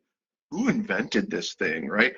Same thing with like the MRI, and there's a lot of technologies where when you get into how did this technology works, it's like, are there aliens living among us? I mean, we know the answer to that, but freeze drying is a really interesting one, because you take food and you put it in a chamber, in a vacuum chamber. No vacuum yet. You freeze it down to about -40. And it's just solid ice. All the water in that food, just completely solid ice. Then you expose it to a vacuum that's pretty close to the vacuum of space. It's the equivalent of about 100,000 feet off the surface of the earth. What happens in that environment is a process called sublimation, where the ice is converted into vapor directly. It bypasses the middle stage. Normally, to convert water, to take ice and turn it into a vapor, you would have to heat it, turn it into water, it would boil, and then it would turn into a vapor. You bypass that middle step altogether. You sublimate the ice directly into a vapor. That vapor then condensates and builds up on the outside of the chamber. You can actually see ice forming on the outside of the chamber. And then you're left with food that was whatever state it was in, because when you freeze it, obviously -40, it holds its shape, it holds its state, and you literally are able to remove the moisture from it without impacting anything else. So it'll retain 97% of the nutrition. And then once you take it out of there, as long as you're putting it in an airtight vessel with an oxygen absorber bag and you're not exposing it to sunlight, those are the three things that degrade food. It'll have a shelf life of 25 years at room temperature, just about anything. Not quite everything. There are certain things like fats don't do well in freeze dryers. Sugars don't really do that well in freeze dryers. But just about everything else can be preserved using this method, and it lended itself. Yeah, So is there actually like is it like a steam, like you'd see steam on a glass is on the outside, but it's like an ice? The entire process doesn't you don't see the vapors. It's kind of like an invisible magic, but there is so on most freeze dryers, on our home freeze dryer before, I mean, we've obviously commercialized our process, but when we were doing it in our early stages, we have a freeze dryer at home that has a thick glass window. It's like a 2-inch glass window. And so you can kind of look into the chamber as the process is happening. Now, this process takes 3 days with CMOS because there's so much moisture content in the gel. You can't see the vapor. You just slowly see the ice building up on the outside of this giant metal chamber. It just starts building and building and building. And then if you're looking at the trays, and the trays, by the way, are simultaneously, while it's being exposed to vacuum, the trays are being heated slightly. So it's in a minus 40 degree environment with a crazy vacuum, and then the trays are being heated just slightly, like 60, 70 degrees, and then that's what kind of kicks off the sublimation process. So my brain goes to, can I chop up that ice and snort it? It's really interesting because it's very pure water. Well, I was going right? to say it would have to have, wouldn't it technically have the information from the product? Probably, absolutely. Yeah, so I would imagine. So I'm guessing, I'd like to try this. I'm guessing I could scrape that ice and eat it and take information from it that would signal my body, because here's something that people don't really get about the human body, okay? This is food and food consumption. If I consume 10 pounds of food and water, I urinate, defecate, and sweat out 10 pounds. Mm-hmm. So that means the only thing that's left is information, because everything left out, everything went. Yep. So this is why homeopathic works. You distill something 30 times and you take it, you get the information. I'd be curious to know if that means that everything in my body, like all the vitamins, because you said the focus is on vitamins, not minerals. Well, our body actually produces vitamins. Yeah. That's what our liver does. But we're not told that. Yeah. Yeah. It uses minerals. Your organs use the minerals to produce a lot of vitamins. So I'm wondering if like I want to do this now. I'm wondering if I take the ice and if I consume that ice, I'm wondering if it actually will signal to my body production of something. Well, it's interesting because the last step in the freeze drying process is to clean out the chamber. And so there's you put it in defrost mode, and then it will slowly defrost the ice walls. This is after you've removed your product. And then it goes through a drain valve, and it actually goes into a reservoir that we collect and we dump. I want to drink that water. I was just going to say, the next time I do something, maybe I'll collect some of that water for you, and I'll be, well, this is pineapple water. I want to drink that water. I do. Maybe I want to drink that water. We'll do an experiment. Maybe we'll do an experiment and see if you can tell which water. We can use like an AO scanner or an impedance scanner, like to tell if the nutrients is in your body. Yeah. So like AO scanning, for those of you guys who are out there, they're really cool. They actually use a picture and then the voice frequency, and they combine it of you over the phone, but they can tell you, like, they could tell me that I ate a certain type of food that day. Yeah. That's pretty wild. I am super excited now. Now I want to go get a freeze dryer. I'm gonna jar some different freeze dryer liquids, and I'll see if you can. I'll maybe like just label them with something generic and keep it on my end, and then you can run some tests, and we'll do like a blind test. Yeah, let's do that. Let's do that. Let's absolutely do that, because I'm super sensitive. Like, I can tell if something goes in my body, I can tell the effects of it, like within seconds. That's awesome. So that's awesome. So this whole process of free driving with the CMOS, because the thing about CMOS I like is that it gives me 94 of the 102 minutes. Now, it can take bladder rack. Have you ever put a thought about bladder rack, adding Yeah, that in? yeah, because bladder wax got a lot of different minerals and trace minerals in Yeah, it it as brings well. all of them together. So if you're to do that, what I like about it is that when I make it, and I love the gel, and I love the fact that you guys make the gel. It's easier, Yeah, but when I make it or I take in the gel, what I miss is the fact that if I don't get it fast enough, so I can make a whole bunch, then it goes bad, and so it's not shelf stable. So what I like about the freeze dried is that I can carry it with me anywhere. Even if I open the bag, it's still generally good. yeah, yeah. And that's that. So that brings me to another point because we get a lot of people that ask us this. So I get people ask me, they're like, well, I bought the bag. How do I reconstitute it? And while you can, just to give you an idea, so our small bag is this guy here, 15 grams. Looks like a tiny amount, but it's the equivalent of one jar, right? And so when you take a jar, this has a lot of moisture content. This is basically mostly moisture, as you can see, Yeah. right? When you freeze dry this amount of gel, it turns into this amount of powder. Now, you can absolutely take this, dump it into a jar, fill it up with water, give it a solid shake, throw it in the fridge, and you know, within a couple minutes, you'll start to see it turn gelatinous. Within about an hour, maybe 2 hours, it'll turn back into a jar, a full jar. But it really defeats the purpose because once you take that freeze-dried powder and turn it into a gel, the clock starts ticking. Now you have, 3 weeks to 4 weeks to consume it. Whereas the idea behind this is that you can keep it in that state inside that bag for, a year, 2 years once you've opened the bag. I mean, 25, if you don't open the bag, it can sit shelf stable for a long time. But once you open the bag, you expose it to some ambient Yeah. moisture. Yeah. It's still a year, 2 years, like it'll last a really long time. That shouldn't last you that long, but like you probably consume a 15-gram bag. I consume a 15-gram bag in a few weeks anyways because I just keep it in my car. That's the whole point, is you can keep it somewhere on the go. You don't need a fridge, and you really just want to take one scoop out, and that's your daily consumption. Well, sorry, 2 scoops, 2 to 4 scoops is what I recommend.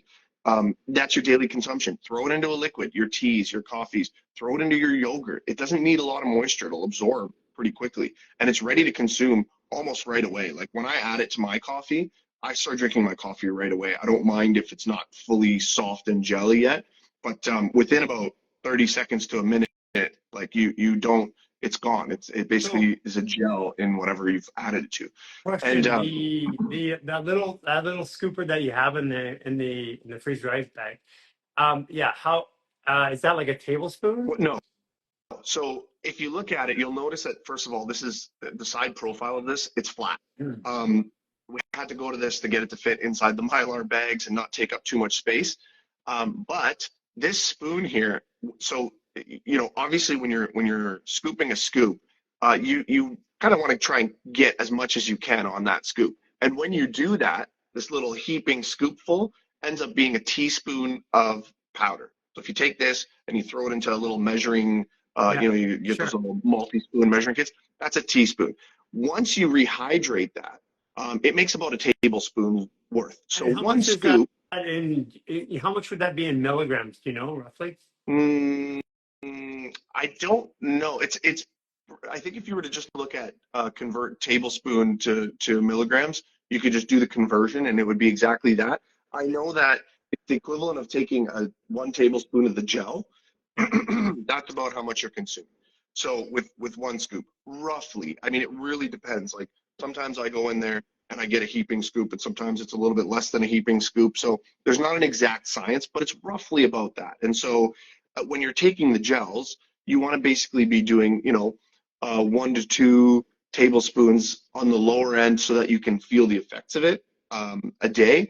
Anything less than that, you might not feel the effects of it. So that's kind of where that's our baseline recommendation. Now, I don't consume it at the baseline. I consume, Quite a bit. 2 to 4 to 6 sometimes. It really depends. And so that's a recommendation, but really I would allow your body intuitively to tell you how much you need. I really, I promote heavily that because of the way that the body takes, we memorize delivery systems. So the body, like Pavlov's dog. So if I ring a bell every time I give you a chicken wing, if you like chicken wings, the next time I ring the bell, your body starts creating the enzymes and the profiles to digest it. Right. So I really like the idea of using sea moss in a smoothie, in a soup. Soups are really good. And the reason why is because then when I make that soup again, my body is already preparing itself for the nutrients. Yeah, your brain prepares your stomach, the enzymes, everything starts to happen before you even get it into your mouth. Yeah. Absolutely. And that increases absorption and yeah. That's why I tell people like I don't want people like we sell supplements for convenience. The freeze dry actually is a convenience mechanism, but we sell supplements for convenience and also to create habits because people what I've noticed is that when we're applying this, a lot of people, the habit of taking and getting a gel and eating it, it takes a while to develop a habit, but I can get them to do a pill on a daily basis. But we tell people, we don't want them to take pills long term. Like we say, take our supplements and then leave them behind, have them there for use. But we want people to take CMOS in its origin form. We want them to take horsetail silica or diatomaceous earth in the origin form and use it in different ways. Yep. Because these whole like the pill culture that we have isn't a great culture, but it does allow us to habituate a process. And when somebody's coming out of a disease process, their minds are cluttered already. That's why I like pills for that. Yeah. True. Very true. And I agree with you 100%. Like there's nothing wrong with taking supplements. Supplements are great, and especially when you need them in an acute way and you're going through something. I've taken many supplements, but you're right. There is something to be said about allowing the body to do what it does naturally. And you know when you look at a banana, and you know you're about to eat that banana. There's quite a bit that starts to happen. I mean, first thing you notice is you start to salivate, right? And this is your body preparing the food just to get into your mouth. And it starts breaking, there's enzymes in your saliva, and you start to break down that food almost right away. And whether you realize it or not, your stomach's doing the same thing. You're already producing the acids that your stomach needs to digest that banana, and your body's going through a whole bunch of stuff. And so when you do that, you are better utilizing the food. You're better utilizing the nutrition from that food. Your body's preparing it, breaking it down, etc. If you can take it, maybe you can trick the body by taking your supplements at the same time that you're consuming real food, so that you can kind of hijack. You can because it has a memory, but there is something to it because it's like it's the same way like if you take an espresso and you press it longer and harder, or if you mix ingredients into a cake, whatever, it changes the way it tastes. Like Totally. there is something to be said. I do encourage people not to take our pills all the time. I encourage them to go and buy survival moss and start using it in their food, because the delivery system is a habituated system that the body starts using, firing hormones and preparing enzymes to use it in advance. And the challenge with the pills is that your body technically doesn't know which pill is which pill. Yeah. And because it bypasses a very important part of digestion, which is moment on the lips, lifetime in the hips. Is that where they use that saying? Okay. Yeah, because it's actually what it is technically that where the actual saying is that once I touch my lips with it, all of the attributes of that food is already there. And the mass of food doesn't create weight, but the hormone distribution from the food creates weight. Right. Because the mass comes in and goes out.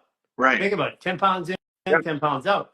So what is it about the food that does that? What it is that it fires at a hormone array, which that's hormones are what's hit the save button on our emotions.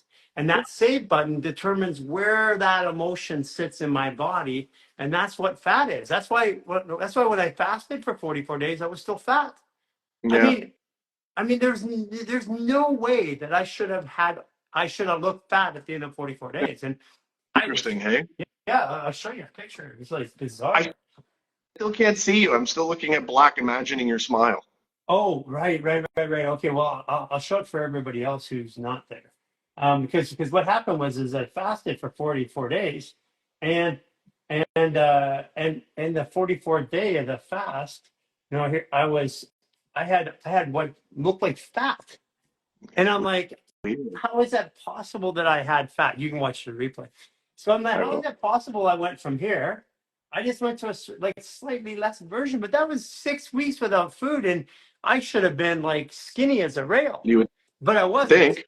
Yeah. Yeah, and so this is part of this was like the final part of my thesis on fascia and fascial maneuvers as we have it today, is how do I explain that I didn't lose all that weight when I was fasting? There has to be an explanation, and I wasn't catching that explanation. So so this is where I started to develop a new theory. So that weight came off. I fasted for 18 months. It still wasn't coming off. I would do like 1 week, 7 days, 10 days, 2 week fasting. And I did that for a year and a half. And then finally, I started processing the beliefs and the emotions. And then all of a sudden, it was like over here.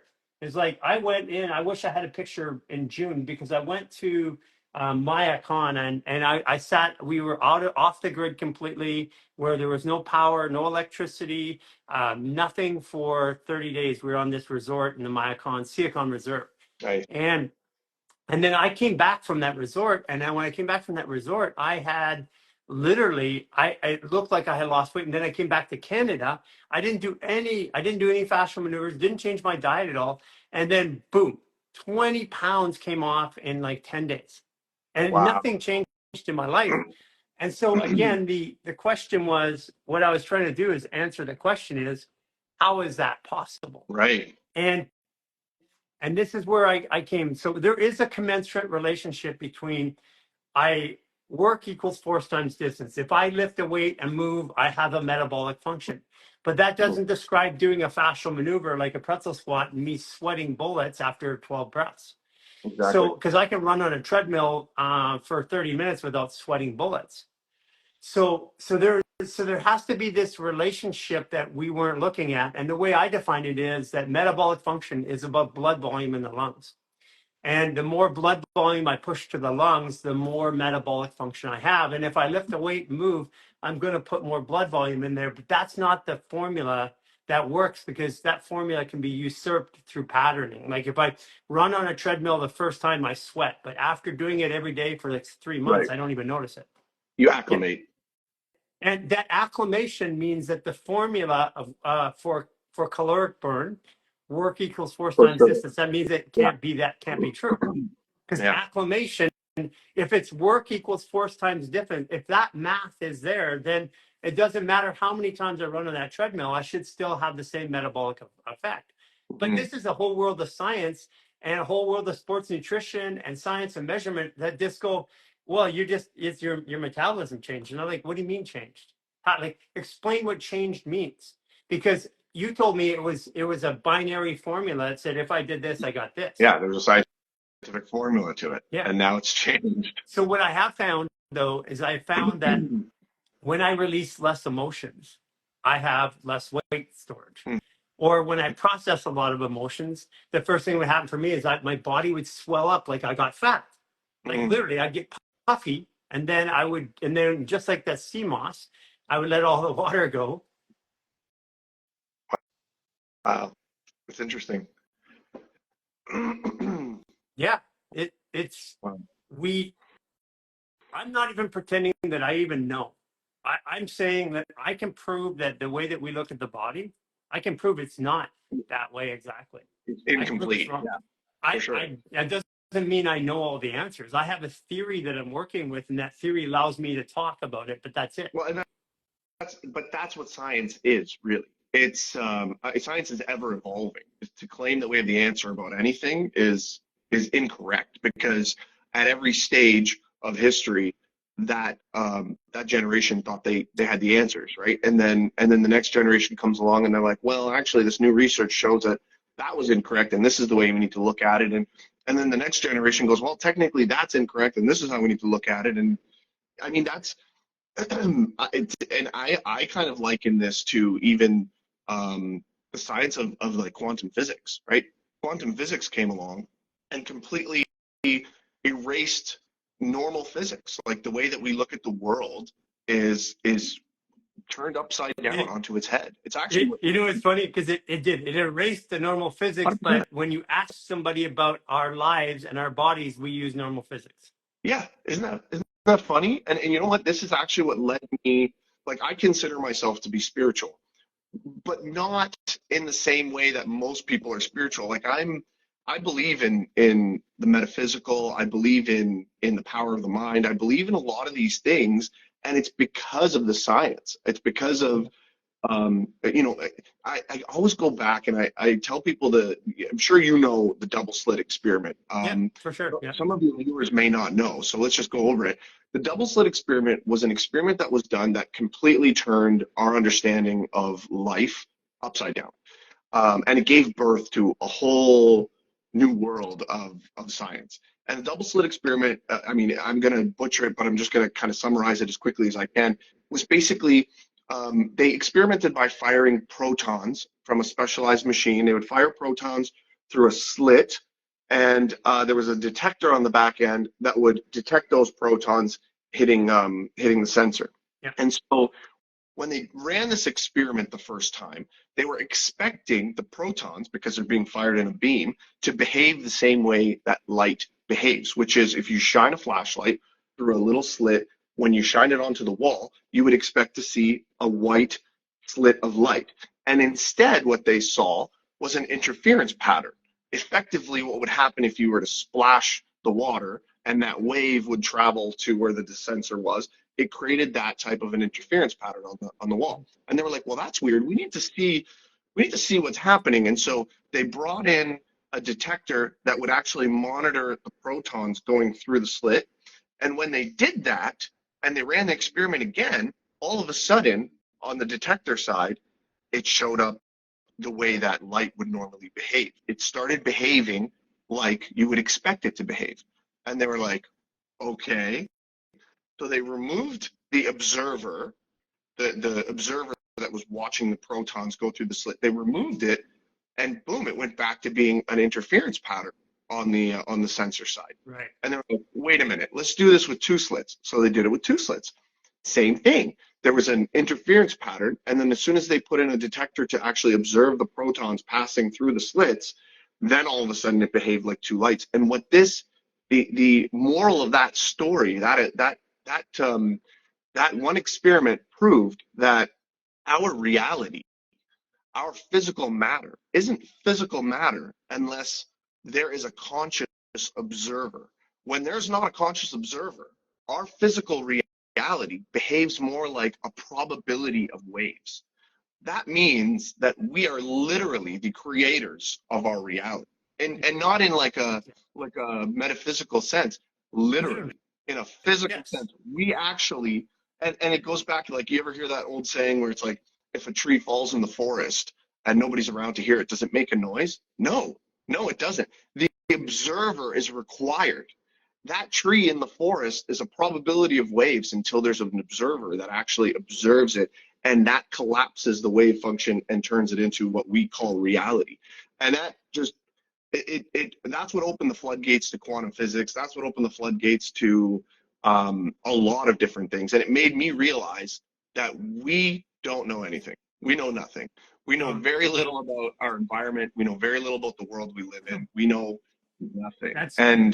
That's why when they talk about science in the body, we know what 5,000 of our proteins actually do well, and there are millions of proteins. So to say that we understand the human body anywhere scientifically, and people look, that's the way it is. That's the science. So there's some smart guys out there that are going around saying that. And I'm like, yeah, you got to come over and spend a little bit of time with us. You're gonna find a whole new science of the body. Yeah, the science is never settled is the bottom line, and I think that's what makes humans unique is we constantly ask questions and look for other angles, and we're constantly going down that rabbit hole. And so yeah, I'm with you there. Like, I don't believe that we have all the answers, especially when it comes to the human body.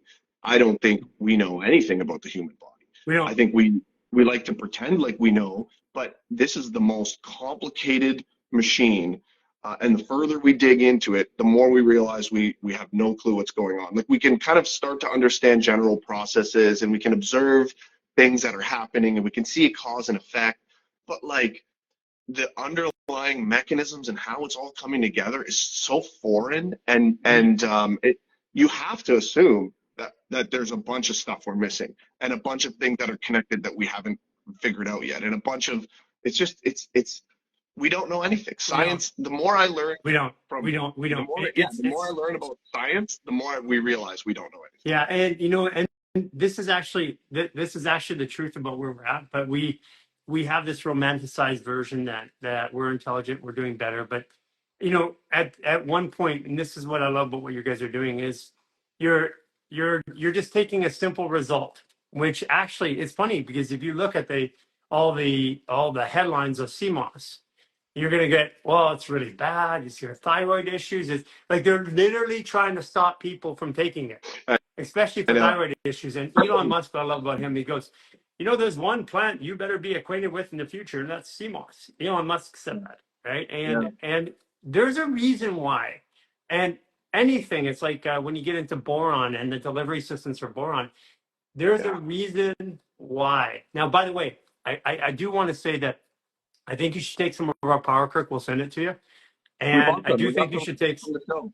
yeah, okay. But I mean, I want you to take some from, I want you to take and make a blend. Because what we do is we do a curcumin cake, a pie, Yeah. talking about delivery systems. And it's hydrophobic, so it should still work. But you should take some power kirk by dose, put it in there, and see what happens to it. We have a drink, a collagen drink with it, but the challenge that I've seen is that it it actually it makes stuff orange. Kirkman will do that, right? Yeah, try it though. But I listen, will. I'm super excited about our relationship with you guys. I like the idea of the freeze dried. It allows us to actually warehouse and ship your stuff to at some point. We have we have stuff in the United States, and I think maybe we'll talk about getting stuff there because we already have distribution out there to make it a lot easier. But I'm super excited about your process. I'm super excited that it's shelf stable, that you can take it anywhere. And the biggest part is kids will consume it. They eat it raw. I know. And you can actually take it and just throw it in there and just chomp away. Your saliva is moisture enough, but you probably want to have a glass of water beside you if you're doing that because it will absorb all of the moisture in your mouth and you'll be left with a pretty depending on how much you threw in there, of course. But yeah, it'll absorb the moisture right out of there. It'll soak up all your saliva, which is it'll make it harder to swallow. But yeah, it's you know what, it's been a bit of a game changer. We really wanted to make this product more accessible. Getting gel is hard because if you're buying it online, you have to deal with products that are full of preservatives because that's the only way really to get around the logistics of dealing with gels. And we don't like preservatives. We don't want people to be consuming preservatives. It kind of goes against our entire mission, this whole moving in a healthier direction. And finding people that do it locally and that are high quality products can be a little bit difficult too. And so that was kind of the challenge we wanted to solve. That's what we set out to do. And I think this is the best case scenario. We found a way to do it where we're not using any preservatives, no additives. We're retaining all that nutrition. It's shelf stable. And I want to loop back to what I was saying earlier.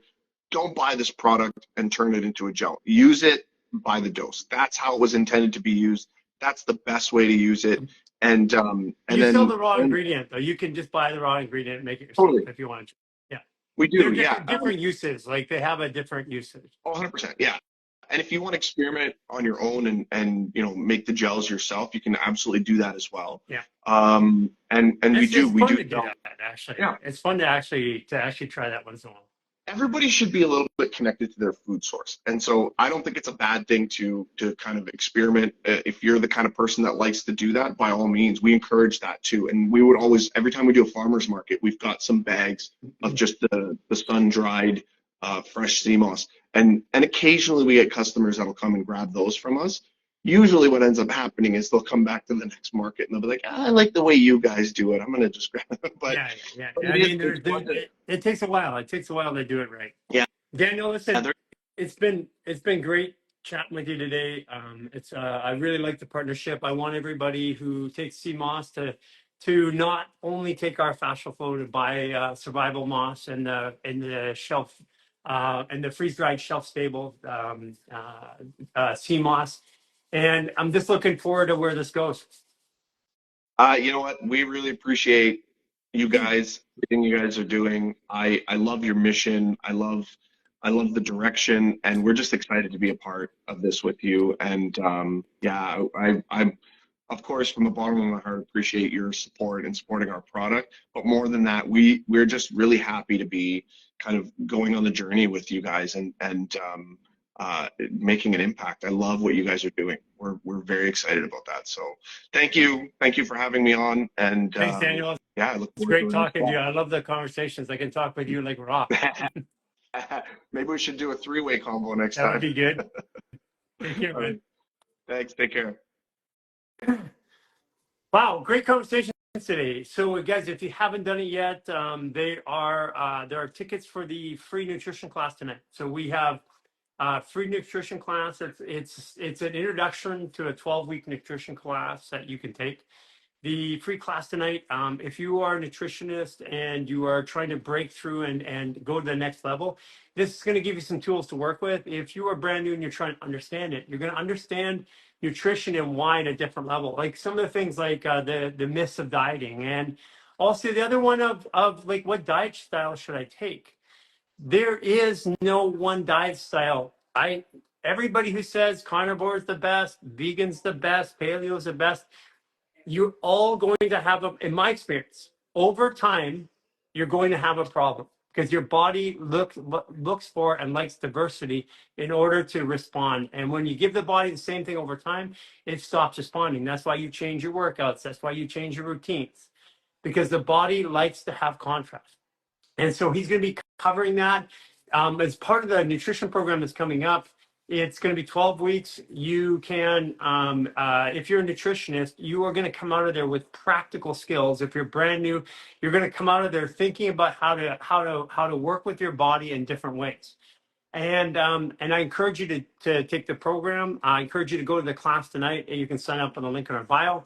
Also, in addition to that, we have on the 31st, we have a class, which is on Sunday. So we have a class. It's for New Year's. It's to get you ready for New Year's. And New Year's is a big day. Even astrologically, that's when the switch flips. So that's why we're doing it the day before, because we want you going into that day good, not waking up that day trying to get good. So, so if you guys can go, if you want to, we're going to be teaching this class specifically, and we're going to be imbuing, using our fluid adaptive biological computers, we're going to be programming us for the new year. So make sure that you get your ticket for that. Also coming up here and over the next little while, you're going to see some changes. Like, for example, we have the resets starting, where you're going to start group resets on January 1st. If you haven't done it yet, you can now go to our website. You can sign up for the programs. Check it out. We just changed it yesterday. You can sign up for the new Circle app, which means we will have an app in the App Store soon. And this app is way more functional, way easier to use. And if you're on the 28-day reset, you're going to start as a group reset. Everybody does it at the same time. And what that means is that we can help you better, because you're going to go through the same experiences at the same time with the same type of questions. And in addition to that, every single day in the 28-day reset now, it's cut down so that instead of watching an hour and a half video, you're going to be watching 10 or 15-minute segments of that video, so we get the point across. So this is really, truly a condensed version of this, so you can get through it and still integrate it with your life and get the knowledge that you want. It's super cool. So even if you are a lifestyle artist, level 2, go in and go through the reset again. I mean, you can watch it. You'll know what people are doing. The movements are different every day. So there's a different class every day with a different focus. So it's not watching the same videos. And for those of you guys who've been with us in all of our classes, you'll recognize it, where we explain concepts like spinal pelvic block and why, how to do it. And again, this is all free of charge. In our new app, if you have a desire to contribute to our mission, you will be able to contribute as a monthly contributor. You get a badge, we'll know who you are. Not required. You can still have everything that we have free of charge. But if you want to contribute to this mission to help us reach the billion people on that platform, now we're at that. We literally are accurately adding up to 1 billion people that we've reached and touched this year. Now, in addition to that, next year, it's 1 billion people doing this daily. We got 20 million people doing this daily right now, but we want 1 billion people by next year to do this. So one of the ways that you can help us is you can do this yourself. You can share it. You can run a class yourself. You can put it, what does it take to be a coach? Simple. What you do is you invite people over, you press the button and you play it and you do it with them and you talk to them through it. That's you being a coach. And when you do that 15, 20 times, you'll be really good at it. Take the video away and just start talking to people yourself at your own experience. If you're doing a fascia maneuvers class and you want to coach somebody else through it, here's the way to do it. Do the class for you. Do what you want in the class and explain what you're doing. That way you don't have to memorize stuff. Just do your own process and say, I'm putting my left hand over, pulling, right hand over. I lean over a little bit more. I wait for this feeling, and then I go right over. Those are the ways that you become a coach. Coaches are the ones who do it, not the ones who know it. That's why we don't have a certification program like you would normally think. It's super. All the details and information are already there. So get in the new 28-day reset. Go to our new website. Check it out. Also, you'll find out if you go to our new website, check out the new guides. You find right now, I think that that we have the supplement guide coming there, but we've got a new one for autoimmune. You can go check it out. There's an autoimmune recommendation that comes from our program, what we say to do with the autoimmune. So go check that out. Again, check out our new website. Get on Circle app right now. And if you're still in the Lifestyle Artist program, you're going to be in between two worlds right now. And if you want to, I encourage you, those who have saved your content, I'd encourage you to go and take your content out, like your own journal logs. Take your journal logs out and even re-put them in the new app. That's what I encourage you to do. We are going to be staying with Circle. We spent the last year and a half building this app and trying to figure out what worked and what didn't work.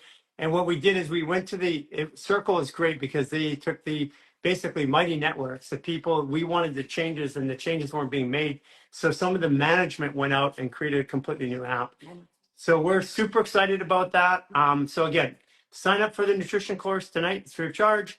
Sign up for the start your New Year's class, right? It's on the 31st.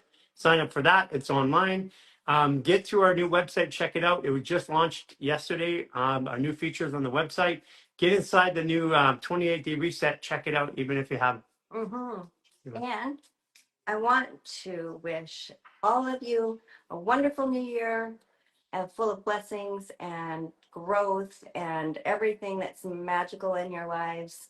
And send gratitude and appreciation to all of you for being on the lives and participating and sending us love. And you're all so deeply appreciated. I love each and every one of you and look forward to the big adventure of 2024. So all the best to all of you. Love you. See you. And tomorrow, Robert hosting. Oh, yay. Yes. Okay, it's going to be a great one. Take care. Bye-bye.